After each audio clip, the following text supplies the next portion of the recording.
The neighborhood you live in may be under assault tonight by an invader from abroad, and that threat may change the look of one distinctive Cincinnati neighborhood.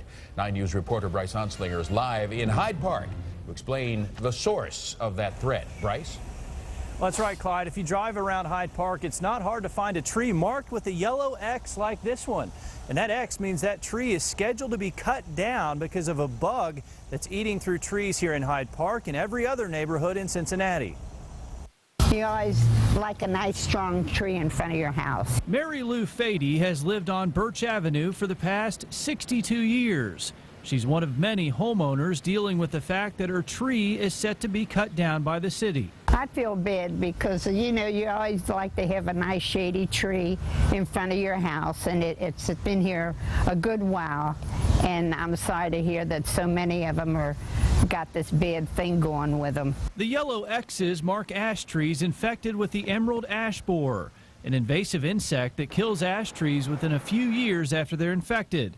There are 7,000 ash trees along the streets of Cincinnati, and the city hopes to cut them down before they die and become a hazard. There will be no shade trees left for decades, I suppose. Elisa Strauss is used to her home being shaded by this decades-old ash tree.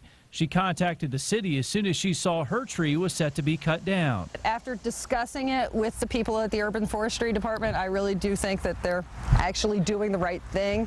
They're not just randomly chopping down trees, because it's actually a very expensive thing to do. But they are going to chop them down. They said they will replace them at their own cost with 2-inch seedlings, but that's not going to help me much. There is some hope if you have an ash tree marked with a yellow X. You can apply for a waiver if you're willing to pay to have the tree treated. The cost of treating an infected ash tree varies by size, but you can expect it to cost from $100 to $300 depending on the type of treatment you choose.